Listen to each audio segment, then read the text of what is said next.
Good morning મિત્રો, કેમ છો?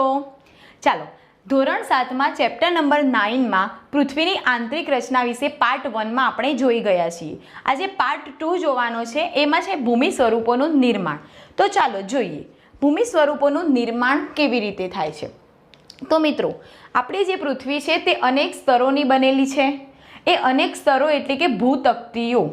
આ ભૂતકતીઓ સતત હલનચલન કરતી હોય છે અને તેમનું હલનચલન શેના માટે થાય છે? કારણ કે આપણી પૃથ્વીના પેટાળમાં એક મેઘમા આવેલો છે. આ પીગળેલો મેઘમા વર્તુળ સ્વરૂપે હલનચલન કરતો હોય છે અને તેમને પરિણામે ભૂતકતીઓનું હલનચલન થાય છે. તો આ ભૂતકતીઓ જ્યારે હલનચલન પામે છે તેને પરિણામે ભૂમિ સપાટી પરિવર્તન થશે અને ભૂમિ સપાટી પરિવર્તન થવાથી આપણા ભૂ સ્વરૂપોનું નિર્માણ થતું હોય છે. હવે પૃથ્વીની પ્લેટોની ગતિની વાત કરીએ. આ જે પૃથ્વીની પ્લેટો છે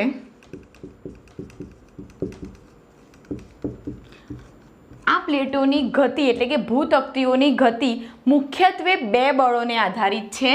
પહેલું બળ આવશે આંતરિક બળ અને બીજું બળ છે બાહ્ય બળ. તો ચાલો, આંતરિક બળ એટલે શું? કે પૃથ્વીના આંતરિક ભાગમાં અંદરના ભાગમાં લાગતા બળને આંતરિક બળ કહીશું અને પૃથ્વીની સપાટી પર લાગતા બળને બાહ્ય બળ કહીશું. આંતરિક બળનું બીજું નામ છે ઇન્ડોજેનિક ફોર્સ. અને ઇન્ડોજેનિક ફોર્સ તરીકે પણ ઓળખાય છે અને આપણા બાહ્ય બળને આપણે એક્સોજેનિક ફોર્સ તરીકે ઓળખીએ છીએ.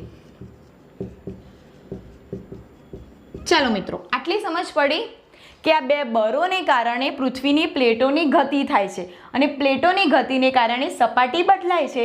સપાટી બદલાવાથી ભૂમિ સ્વરૂપોનું નિર્માણ થશે. ઓકે, તો ચાલો આગળ જોઈએ કે જ્યારે પૃથ્વી પર ભૂકંપ અને જ્વાળામુખી જેવી ઘટનાઓ બને છે, ભૂકંપ તેમજ જ્વાળામુખી, આ ઘટનાઓના પરિણામે પણ આપણા ભૂમિ સ્વરૂપોનું નિર્માણ થતું હોય છે. ડિટેલમાં જોઈએ ભૂકંપ વિશે. ભૂકંપ એટલે કે પૃથ્વીની અંદર પેટાળમાં મેઘમાનું હલનચલન થાય છે. તેને પરિણામે પૃથ્વીની સપાટી અને જે પ્લેટો હોય છે તેની ગતિશીલતાઓને કારણે કંપન ઉત્પન્ન થતા હોય છે અને કંપનને કારણે સપાટી ધ્રુજી ઉઠે છે, જેને આપણે સાદી ભાષામાં ભૂકંપ કહીએ છીએ. તો આ છે પૃથ્વીની સપાટી. એના પેટાળમાં કોઈક એવા બિંદુએથી કંપન એટલે કે ધ્રુજારી ઉત્પન્ન થવાની શરૂઆત થાય છે. આ ધ્રુજારીની શરૂઆતથી જે તરંગો ઉત્પન્ન થશે તે પૃથ્વીની સપાટી સુધી આવતા હોય છે. ઓકે, તો પૃથ્વીની અંદર પેટાળમાં જે બિંદુએથી ભૂકંપના તરંગો ઉત્પન્ન થાય છે તે બિંદુને કહેવાય છે ભૂકંપનું કેન્દ્ર અથવા તો ઉદ્ગમ બિંદુ. સમજ પડી મિત્રો? પૃથ્વીના પેટાળમાં જે બિંદુએથી ભૂકંપના તરંગો ઉત્પન્ન થાય છે તેને ભૂકંપ કેન્દ્ર કહીએ.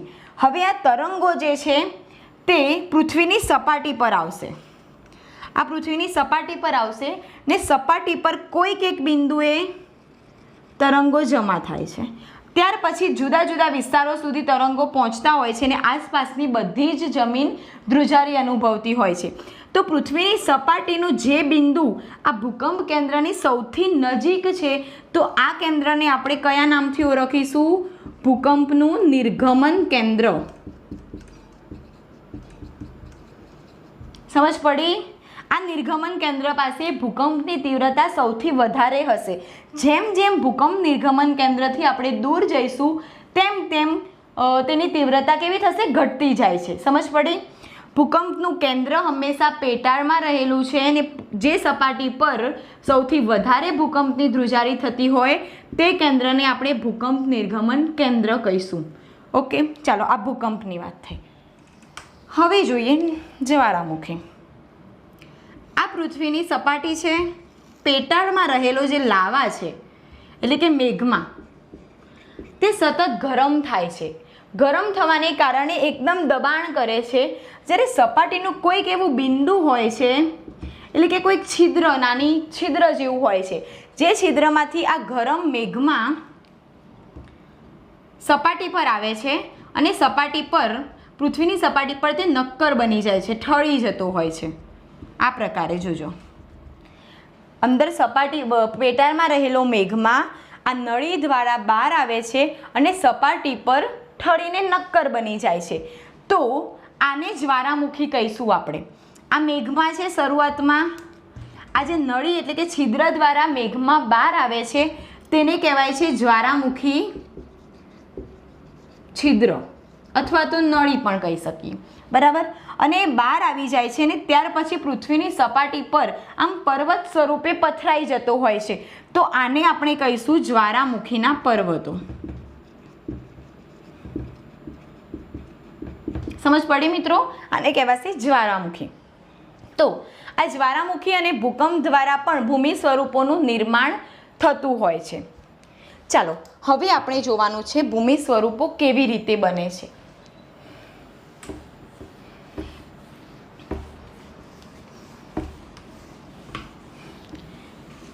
ભૂમિ સ્વરૂપોના નિર્માણ માટે મુખ્યત્વે 4 પરિબળો છે. તો ઘસારણ આવશે, ધોવાણ આવશે, નિક્ષેપણ વગેરે જેવા પરિબળોને કારણે આપણે શું થતું હોય છે? ભૂમિ સ્વરૂપોનું સર્જન થતું. હા, અને એક પરિવહન રહી ગયું. ચાલો મિત્રો, ઘસારણ એટલે શું? તો મોટા મોટા જે ખડકો હોય છે તેમને સતત એમને શું થાય? ધોવાણને કારણે તેમનું ઘસારણ થાય અને તેમનું નાના નાના ટુકડાઓમાં વિભાજિત થશે એટલે ઘસારણ થયું. હવે જે નાના નાના ટુકડાઓ હોય છે તે હવા, પાણી કે પવન જોરદાર ફૂંકાતો હોય તેના દ્વારા એક જગ્યાએથી બીજી જગ્યાએ જશે તો તેને આપણે કહીશું પરિવહન. પરિવહન કહેવાશે એને. ત્યાર પછી એ બીજી જ જગ્યાએ જઈને ત્યાં પવન કે પાણી નહીં હોય ત્યાં એક સ્થળે એકત્રિત થશે, ત્યાં જમા થતા જાય છે તો તેને કહીશું નિક્ષેપણ, બરાબર. આમ એક જગ્યાએથી બીજી જગ્યાએ જ્યારે જતા હોય છે અને ત્યાં નિક્ષેપિત થતા હોય છે અને ત્યાં નવા ભૂમિ સ્વરૂપનું નિર્માણ કરતા હોય છે. તો આ રીતે આપણા ભૂમિ સ્વરૂપોનું નિર્માણ થતું હોય છે. શરૂઆતમાં પહેલાં ખડકો તૂટે છે, પછી એમનું નાના નાના કણોમાં વિભાજિત થશે, હવા પાણી દ્વારા તેમનું પરિવહન થશે અને ત્યાં તેમનું નિક્ષેપણ થશે. તો આ રીતે આપણા ભૂમિ સ્વરૂપો નિર્માણ પામતા હોય છે. ચલો, કેટલીક કુદરતી પરિબળો છે જેવા કે નદીઓ, હિમનદીઓ, સમુદ્ર મોજાઓ વગેરે દ્વારા આપણે જોઈએ નિક્ષેપણ અને નિક્ષેપણને કારણે ભૂમિ સ્વરૂપોનું સર્જન. તો એમાં પહેલી વાત કરવાની છે આપણે નદીઓ દ્વારા થતું. ધ્યાન આપજો મિત્રો, નદીઓ દ્વારા ભૂમિ સ્વરૂપોનું નિર્માણ. એટલે આને આપણે બેઝિકલી નદીનું કાર્ય કહી શકીએ કે નદી શું કાર્ય કરે છે તેની વાત છે. ચલો મિત્રો, પહેલી વાત કરીએ કે જળપ્રપાત. જળપ્રપાત એટલે શું? એને કહેવાય જળ ધોધ. ધોધ ક્યારે બને છે? જળ ધોધ જ્યારે નદીઓ હોય છે તે પહેલાં સરંગ માળેથી સીધા માર્ગેથી વહન કરે છે અને ત્યાર પછી તે કોઈક એકાએક નીચાણવાળા વિસ્તારોમાં પડી જતી હોય છે. ત્યારે જ્યારે ઊંચેથી નીચે સુધી એમનું પરિવહન જે થતું હોય છે તેને આપણે જળ ધોધ તરીકે ઓળખીએ છીએ. અહીંયા હું એક આકૃતિ દ્વારા તમને જળ ધોધનું ચિત્ર બતાવું છું. ઓકે, નેક્સ્ટ હવે જોવાનું છે નદીઓનું વહન માર્ગ. ચાલો, આ નદીઓ જે પહેલાં છે તે મેદાની પ્રવેશમાં પ્રવેશે ત્યારે મેદાન ક્ષેત્રમાં નદીઓ એકદમ સીધો વળાંક માર્ગ જેને સર્પાકાર કહીશું. સમજ પડી? એટલે કે જ્યારે મેદાન ક્ષેત્રમાં હોય છે નદીઓ ત્યારે કંઈક આ પ્રકારે વહન પામે છે.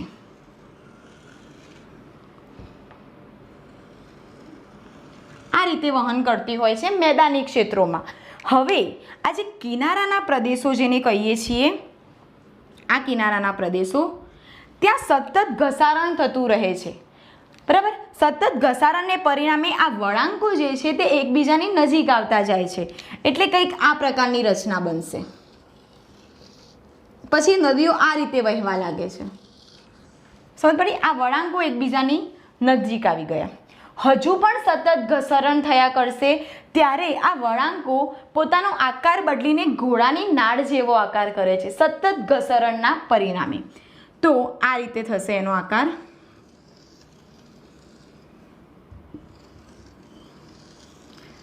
બરાબર છે? આ ઘોડાની નાળ જેવો આકાર લઈ લે છે. હવે વાત કરીએ આ ઘોડાની નાળ જેવા આકારમાં જ્યારે નદીઓ વહેતી હોય છે અને તેને પરિણામે કંઈક વચ્ચે જો પૂર જેવી પરિસ્થિતિ આવી જાય તો નદીઓમાં પાણીનો પ્રવાહ એકદમ વધી જશે અને જો પૂર આવે ત્યારે નદીઓમાં પાણીનો પ્રવાહ વધવાથી આ નદીઓ પોતાનો સીધો માર્ગ ગ્રહણ કરી લે છે, એટલે કે આ રીતે વહેવા લાગે છે. બરાબર છે? આ રીતે વહેવા લાગે છે ત્યારે આ જે નળાકાર ભાગ છે તે છૂટો પડી જાય છે. સમજ પડી? આ નળાકાર ભાગ છૂટો પડી જશે અને આ એક સરોવર જેવું બનશે જેને કહેવાય છે નળાકાર સરોવર. બરાબર? આ નદી તો છે જ આપણી, પણ એની બાજુમાં કંઈક એવા પરિબળોને કારણે આપણું નળાકાર સરોવર બની જાય છે. તો આ પહેલું ભૂમિ સ્વરૂપનું નિર્માણ થયું નળાકાર સરોવર. ફરીથી એકવાર સમજાવી લઉં છું. નદીઓ પહેલાં તો મેદાન ક્ષેત્રમાં નળાકાર સરોવર.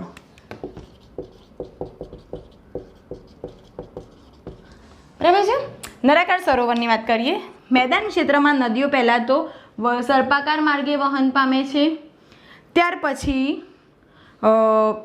એકબીજાના નજીક આવતા જાય છે વળાંકો, એટલે આ પ્રકારની કંઈક રચના કરે છે અને ત્યાર પછી તે ઘોડાની નાળ જેવો આકાર લે છે અને ત્યાર પછી તે સીધો માર્ગ ગ્રહણ કરીને આ નળાકાર ભાગને છૂટો કરી દે છે. ઓકે, ચાલો હવે વાત કરીએ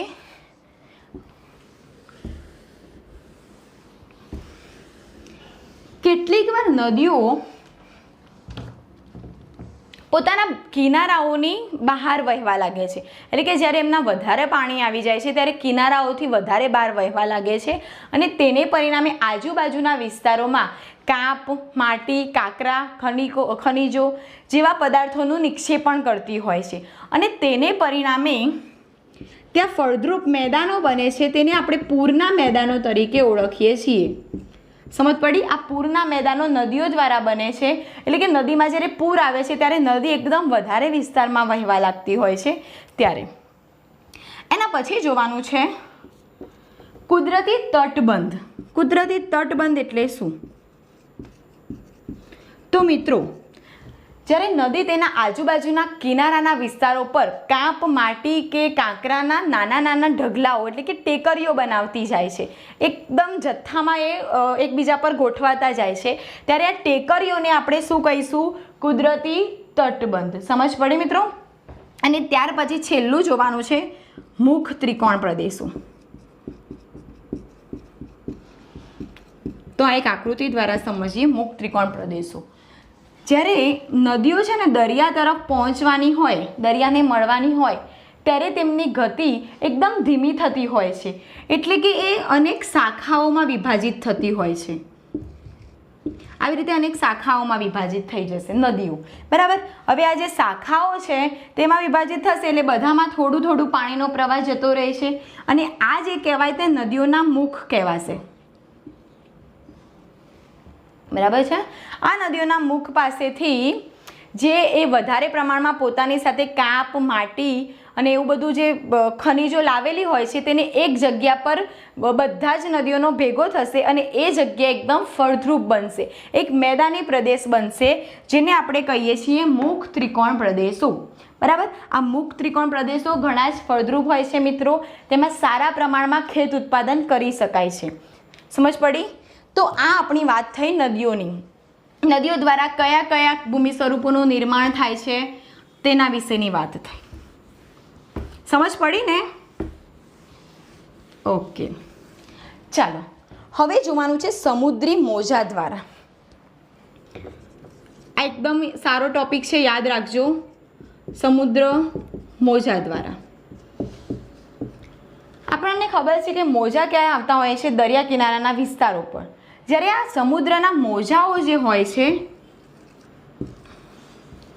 આ મોજાઓ જ્યારે કિનારાના ખડકોને અથડાય છે, અથડાવાથી જે ખડકો હોય છે તેમાં તિરાડો પડતી હોય છે. સમજ પડી? મોટા મોટા ખડકોમાં તિરાડો પડતી હોય છે સતત મોજા અથડાતા હોય ત્યારે. તો જ્યારે એમાં ખડકોમાં તિરાડો પડી જાય છે ત્યાર પછી આ તિરાડો મોટી મોટી થતી જાય છે અને તેમાંથી એક ગુફાનું નિર્માણ થાય છે, જેને આપણે કહીશું સમુદ્ર ગુફા. આ સમુદ્ર ગુફા પણ એક પ્રકારનું ભૂમિ સ્વરૂપ છે. સમુદ્ર ગુફા બને છે. હવે હજુ પણ સતત ઘસરણ થતું રહેશે અને આ સમુદ્ર ગુફામાં કંઈક એવી પરિસ્થિતિ આવશે કે ફક્ત છત જ રહેશે, આજુબાજુનો વિસ્તાર રહેતો નથી, ફક્ત છત જ રહેશે. તો તેવા ભૂમિ સ્વરૂપને આપણે કહીશું તટીય કમાન. તેને શું કહેવાશે? તટીય કમાન. હવે વાત કરીએ કે એટલા ઘસારણને પરિણામે બંને દિવાલો પડી જતી હોય છે અને ખાલી છત રહેતી હોય છે. પણ કેટલીક વાર દિવાલો એમના એમ જ હોય છે ને છત જતી રહેતી હોય છે. તો જો ફક્ત દિવાલો રહેતી હોય તો તેને કહેવાય છે સ્ટેક. સ્ટેક અને તટીય કમાન. તટીય કમાનમાં ફક્ત છત જોવા મળે છે અને સ્ટેકમાં ફક્ત દિવાલો જોવા મળે છે. અન્ડરસ્ટેન્ડ? ઓકે. તો આ વાત થઈ સમુદ્ર સ્વરૂપો દ્વારા નિર્માણ. પછી એમાં સમુદ્ર સ્વરૂપોમાં જે કિનારામાં મોજાઓ હોય છે તે સમુદ્રે પુલનું નિર્માણ કરે, પુલિનનું નિર્માણ કરે. સતત કિનારાના વિસ્તારોમાં મોજાના દ્વારા છે ને સમુદ્ર પુલિનનું નિર્માણ થશે. ઓકે. તો આટલા ભૂમિ સ્વરૂપો સમુદ્ર મોજા દ્વારા ઉત્પન્ન થાય છે. હવે ત્રીજું જોવાનું છે હિમ નદીઓ દ્વારા.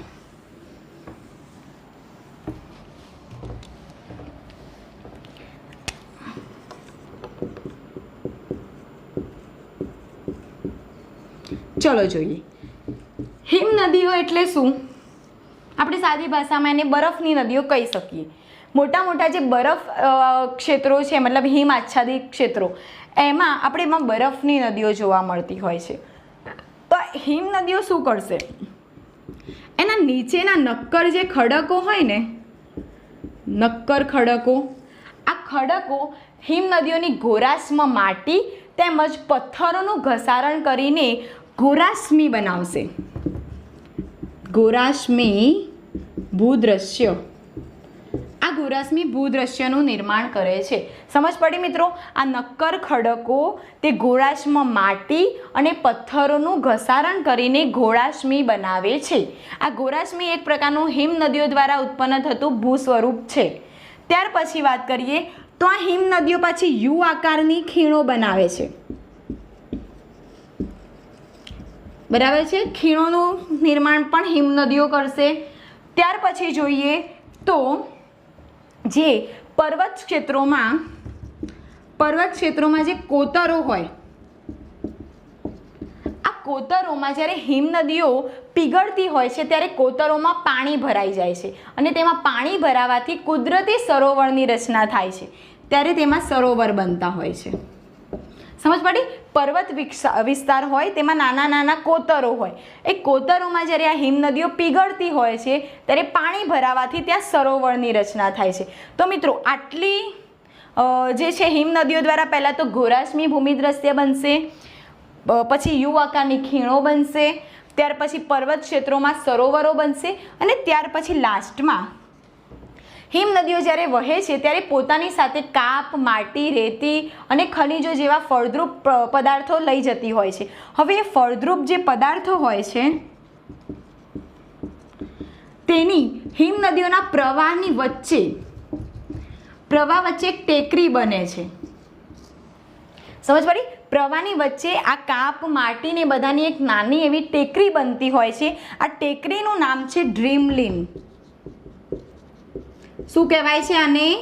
ડ્રીમલીન.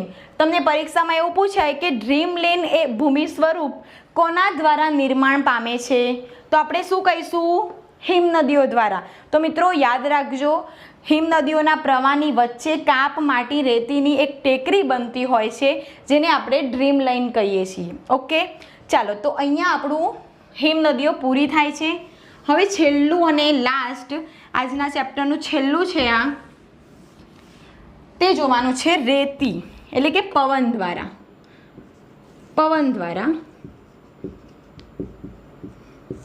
ચાલો મિત્રો, આપણને ખબર છે કે રણ પ્રદેશમાં જોરદાર પવન ફૂંકાતો હોય છે અને પવન જ્યારે ફૂંકાય છે ને ત્યારે રણ પ્રદેશના જે ખડકો હોય છે આ ખડકોનું ઘસારણ કરે છે, બરાબર ઘસારણ કરે છે. પરંતુ આ જે ખડક પ્રદેશો છે તેમાં પવન દ્વારા ઉપરનો જે ભાગ છે તેનું ઘસારણ કેવું થશે? ઓછું થાય છે. અને આ નીચેના ભાગનું ઘસારણ કેવું થાય છે? વધુ થાય છે. એટલે આ ભાગ વધારે ઘસારણ પામે છે અને આ ઉપરનો ભાગ ઓછું ઘસારણ પામે છે. તેના પરિણામે ખડકો કંઈક આ પ્રકારના જોવા મળે છે. એટલે કે એમનો નીચેનો આધાર કેવો બને છે? સાંકડો બને છે. અને આ જે ઉપરનું મથાળું છે તે પહોળું બને છે. આ રીતની રચનાને રણ પ્રદેશોમાં આપણે ભૂછત્ર તરીકે ઓળખીએ છીએ. તો પવન દ્વારા રણ પ્રદેશમાં ખડકોના ઘસારણથી આ જે ભૂમિ સ્વરૂપનું નિર્માણ થાય છે તેને ભૂછત્ર કહેવાય છે. સમજ પડી? ભૂછત્ર એટલે કે કંઈક છત્રી જેવો જ આકાર બને છે. ત્યાર પછી જોઈએ બીજું કે પવન જે છે તે એક જગ્યાએથી રેતી વધારે પ્રમાણમાં ઉડાડીને લઈ જાય છે. એક સ્થળેથી બીજા સ્થળે રેતી ઉડ્યા જ કરતી હોય છે. હવે જ્યારે પવનની ગતિ અટકે છે ત્યારે તે રેતી નાના નાના ઢગલાઓમાં રૂપાંતરિત થઈ જાય છે. કંઈક આવા પ્રકારના ઢગ બની જતા હશે, બરાબર? તો આ જે નાના નાના ઢગલાઓ હોય છે તેને આપણે કહીશું રેતીના ઢૂવા. અને શું કહેવાશે મિત્રો? રેતીના ઢૂવા. તો પવન દ્વારા ભૂછત્ર અને રેતીના ઢૂવા એમ બે ભૂમિ સ્વરૂપોનું નિર્માણ થાય છે. હવે વાત કરીએ કે આ રેતીના ઢૂવા જે છે તે એકદમ વિશાળ વિસ્તારમાં હોય, નાના નાના વિસ્તારોમાં નહીં, ખૂબ જ મોટા વિસ્તારમાં જ્યારે આવા રેતીના ઢૂવા બનતા હોય છે ત્યારે તેને કહેવાય છે લોએસ. અને આખી જમીન પછી બની જાય લોએસ પ્રકારની જમીન.